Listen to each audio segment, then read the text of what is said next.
तारापुर में अभी 12वें राउंड का ये काउंटिंग चल रहा है, जिसमें हम लोग कुछ 3-1 से वोट से हम लोग पीछे चल रहे हैं। चिराग पासवान जी एनडीए के हिस्सा नहीं है और चिराग पासवान जी एसी वाले नेता हैं। उनको अगर 2 घंटे धूप में घुमा दिया जाए तो 4 दिन शायद उनको बिस्तर से नहीं उठ पाए। तो वैसे नेता राजनीति क्या करेंगे और उनको कितनी जनता का समर्थन और जन समर्थन मिलेगा वो आप खुद सोच सकते हैं।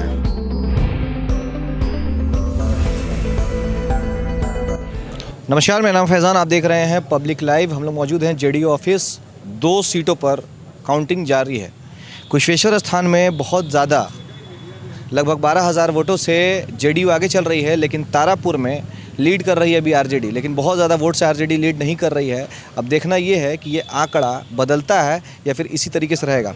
सर, तारापुर में बहुत अच्छी खबर नहीं आ रही है आपके लिए? तारापुर में अभी 12वें राउंड का ये काउंटिंग चल रहा है, जिसमें हम लोग कुछ 3-1 से वोट से हम लोग पीछे चल रहे हैं, जो कि 15वें राउंड के बाद हमारा वहाँ पे प्लस होना शुरू हो जाएगा और 29वें राउंड में फाइनली हम लोग 5,000 से ज़्यादा लीड करके वहाँ जीतेंगे। हम लोगों को ये पक्का सर इतना श्योर बता रहे, लगता है पूरा आंकड़ा सेट करके बैठे हैं। आंकड़ा सेट करके नहीं बैठे हैं। वो क्या होती है कि अपनी वोटिंग परसेंटेज होती है और अपनी रणनीति होती है। चुनाव में बहुत सारी चीज़ें होती है जहाँ पे हमारे मूलतः हमारे मेन वोटर्स हैं, जहाँ पे हमारी अच्छी खासी ये रही है, तो उस हिसाब से हम लोग अपने आकलन के हिसाब से बताते हैं। ऐसा कुछ नहीं है कि पहले से प्लान्ड होता है ये कुछ। कुशेश्वर स्थान जिस तरीके से लीड कर रही है जेडीयू, आगे चल रही है, आंकड़ा इसी तरीके से रहेगा या फिर ये आंकड़ा कुछ उलटफेर होने? कुशेश्वर स्थान ऑलरेडी हम लोग 22वां राउंड कंप्लीट हो गया और 2 राउंड की वोटिंग वहाँ बच रही है, जिसमें हम लोग 11,800 समथिंग वोट से आगे चल रहे हैं।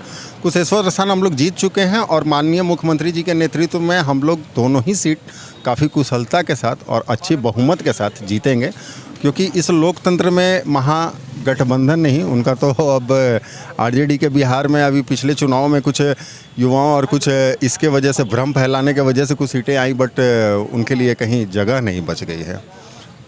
एनडीए के सहयोगी दल रामविलास पासवान जी के जो पुत्र हैं चिराग पासवान जी, जो अपने हेलीकॉप्टर के सहारे उतरे, लगभग 5,000 से ज़्यादा वोट लिए, उससे कुछ असर पड़ा जेडीयू? कोई असर नहीं पड़ रहा है। और जहाँ तक बात एनडीए के ये समर्थन में, एनडीए से वो नहीं है, एनडीए से बिल्कुल ही बाहर जा चुके हैं चिराग पासवान जी। जैसा कि आपको मालूम होना चाहिए, चिराग पासवान जी एनडीए के हिस्सा नहीं है। पशुपति पारस जी जो एलजेपी के दूसरे लीड कर रहे हैं, वो उनको हम लोगों ने, हमारे एनडीए ने उनको जगह दी है, जो हमारे साथ चुनावी प्रचार में शामिल भी रहे हैं, श्री पशुपति पारस जी। और चिराग पासवान जी एसी वाले नेता हैं। उनको अगर 2 घंटे धूप में घुमा दिया जाए तो 4 दिन शायद उनको बिस्तर से नहीं उठ पाए। तो वैसे नेता राजनीति क्या करेंगे और उनको कितनी जनता का समर्थन और जन समर्थन मिलेगा वो आप खुद सोच सकते हैं। तो कितना ज़्यादा जेडीयू श्योर है कि तारापुर में आंकड़ा बदलेगा और जेडीयू लीड करेगी? हम 100% हम लोग श्योर हैं और हमें जनता पे विश्वास है, हमारे मुख्यमंत्री के कार्यों पे विश्वास है, क्योंकि पिछले 15 और 16 वर्षों में जो हमारे माननीय नीतीश कुमार जी के नेतृत्व में पूरे बिहार में कुशलतापूर्वक महिला सशक्तिकरण हो या बाल विकास हो या किसी भी क्षेत्र में आप जाके देख लीजिए, हर क्षेत्र में काम हुआ है और बहुत युद्ध स्तर पे काम हुआ है। इसलिए हमें जनता पे पूर्ण विश्वास है। हम दोनों ही सीट बड़ी आसानी से और अच्छे वोट मार्जिन से जीत रहे हैं। आप सुन रहे थे निशान जी को, जो बहुत ज़्यादा श्योर हैं कि जेडीयू दोनों ही सीट पे जीत रही है। तारापुर में कुछ आंकड़े अभी हेर फेर होने वाले हैं, फेर बदल होंगे, क्योंकि अभी बहुत ज़्यादा राउंड की गिनती नहीं हुई है, बहुत ज़्यादा राउंड की गिनती बाकी है। कुशेश्वर स्थान में लगभग काउंटिंग हो चुकी है, जिसमें जेडीयू जीत रही है, जेडीयू का कहना है। फाइनल आंकड़े आते ही आपको बताएंगे। धन्यवाद।